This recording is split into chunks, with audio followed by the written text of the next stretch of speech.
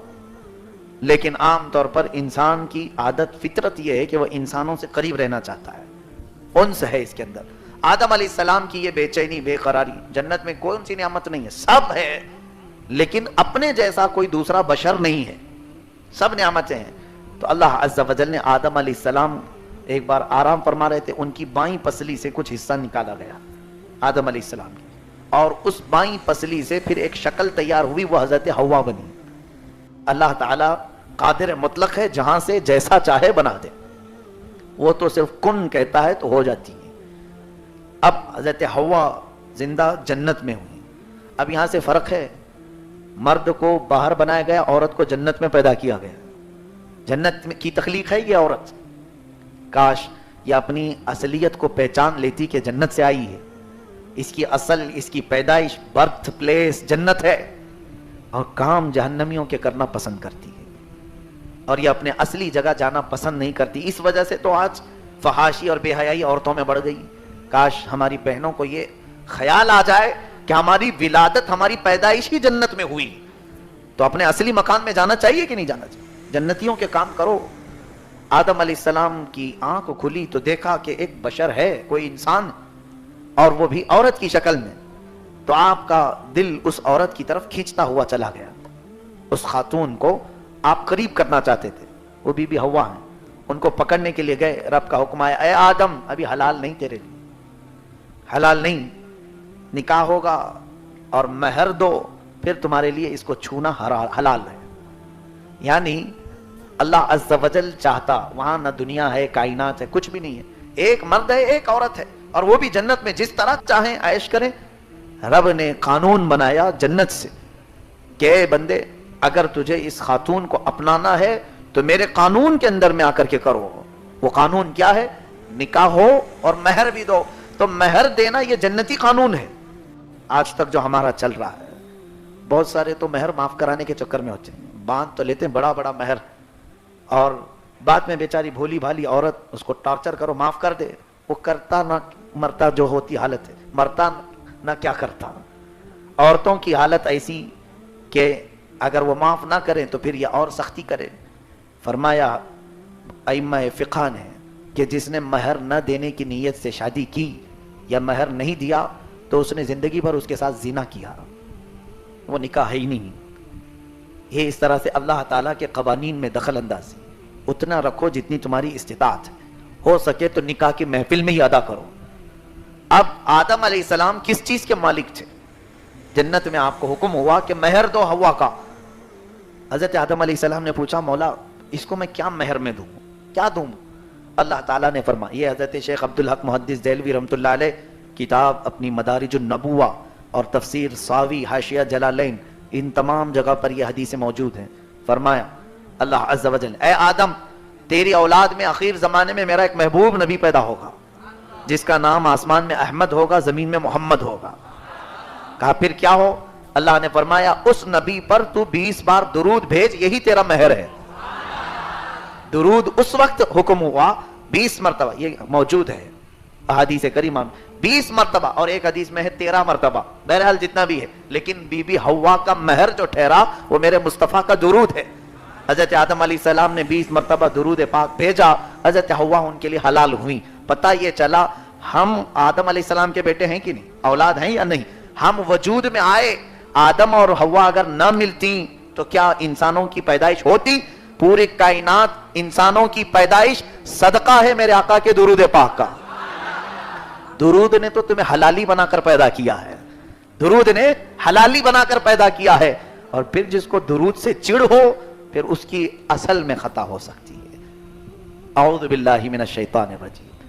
حضرات محترم, حضرت آدم علیہ السلام بی بی حوا کا مہر جو عطا کیے ہیں, یہ آج نکاح کرنے والے نوجوانوں سے میں تنبیہ بھی کرتا ہوں, انہیں یہ ہدایت دیتا ہوں کہ تم اپنی دلہن کو لے آتے ہو, جو بھی مہر متعین ہوتا ہے 5,000 7,000 10,000 50,000, تو یہ دنیاوی رقم تو ہے ہی.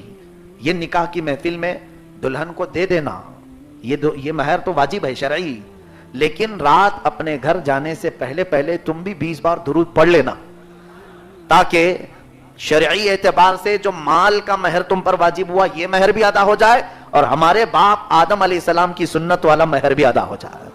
اور وہ مہر جب ادا ہوگا تو انشاءاللہ دنیا بھی جنتی زندگی میں بدل جائے گی. انشاءاللہ دنیا میں رہ کر کے بھی جنتی زندگی بی بی حوا اور آدم کی زندگی انشاءاللہ رب چاہے تو عطا فرمائے گا. یہ ہوئی آپ کی زندگی شروعات. اب وہاں سے جو آگے کے معاملات ہیں, کل کی تفسیر میں بھی میں نے بتایا تھا, اللہ نے فرمایا تھا اسکن انت وزوجک الجنہ فکلا من حیث شئتما, یہاں تم اور تمہاری بیوی رہو, جو چاہو من میں آئے سب کھاؤ. ولا تقربا هذه الشجرہ, ایک درخت کے قریب مت جانا, یہاں مت جانا. ابلیس لعین جو مردود ہو گیا تھا, وہ آیا کہتا ہے فوسوس لهما الشیطان لیبدی لهما ما وری من سوآتهما وقال ما نهاكما ربكما عن هذه الشجرہ, اے آدم و حوا تمہیں معلوم ہے تمہارے رب نے کیوں منع کیا ہے؟ الا ان تکونا ملکین او تکونا من الخالدین, اس لیے کہ تم کھاؤ گے تو یا تو فرشتے بن جاؤ گے یا تو ہمیشہ جنت میں رہنے والے ہو جاؤ گے, اس لیے منع کیا ہے. فرشتے تو بہت اعلیٰ تھے رب تعالیٰ کی عبادت میں, اور جنت کی ہمیشہ کی زندگی کسے پسند نہیں؟ وسوسہ ڈالا. قرآن میں ہے وسوسہ ڈالا ان دونوں کو بھی کہ تم ہمیشہ اس میں رہو گے اگر وہ درخت کا پھل کھاؤ گے. تو اس وسوسے میں آ کر ان دونوں حضرات نے پھل کھا لیا, اور اللہ کا عتاب ایسے کہ فوراً ان کے کپڑے اتار لیے گئے. جنت میں کچھ اور بھی مخلوق تھی, جیسے حدیث میں ہے سانپ, مور, یہ جنتی جانوروں میں تھے, اور سانپ کے پیر تھے, اور سانپ بڑا خوبصورت تھا, سارے اسے دیکھا کرتے تھے. مور کے بھی بڑے حسین و جمیل پیر تھے, خوبصورتی میں تو اس کی مثال نہیں تھی. تو فرمایا گیا کہ یہ دونوں جانوروں نے شیطان کی بات آدم و حوا تک پہنچانے میں مدد کی, اس کا پیغام لا کر ان کو پہنچاتے تھے, ادھر کی بات ادھر پہنچایا کرتے تھے. شاید ہو سکتا ہے شیطان اندر نہیں آتا, گیٹ پر کھڑا رہتا ہوگا, وہاں سے بول کر بھیجتا ہوگا, جیسے بھی معاملات. پھر جب آپ دونوں کے کپڑے اتارے گئے تو جنتی جو 2 درخت تھے, ایک انجیر کا اور ایک امرود کا, جام جس کو کہتے ہیں, پیرو کہیں یا جو بھی, امرود, یہ دونوں درختوں نے اپنے پتے دیے کہ جسم چھپا لو. تو اب ہوا یہ, اللہ تعالیٰ نے فرمایا تم جنت سے اتر جاؤ. آدم علیہ السلام, حضرت حوا کو, ان کو بھی اتارا گیا. اس سانپ کو, مور کو سزا کے طور پر اتارا گیا. سانپ کے پیر ختم کر دیے گئے, مور کے پیر بدصورت بنائے گئے. آج بھی مور ناچتا ہے اور اپنے پیر دیکھ کر کے رونے لگتا ہے. اور اس کے علاوہ یہ دونوں درختوں کو اتارا گیا, اتر جاؤ. اور اللہ فرماتا ہے وَلَكُمْ فِي الْأَرْضِ عَدُوٌّ, تم آپس میں عدوٌ, ایک دوسرے کے تم دشمن رہو گے, کسی کی ایک دوسرے سے جمتی نہیں. سانپ کی مور سے نہیں جمتی, انسان کی سانپ سے نہیں جمتی. دونوں درخت تو آپس میں ایک جگہ اگتے نہیں. پھر شیطان مردود کا اوپر جانا بھی بند کرایا گیا, آسمانوں تک بھی وہ نہیں پہنچے گا. اور اللہ تعالیٰ نے فرمایا اب تمہیں ایک مدت تک زمین پر رہنا ہے. یہ ہے ہمارے تخلیق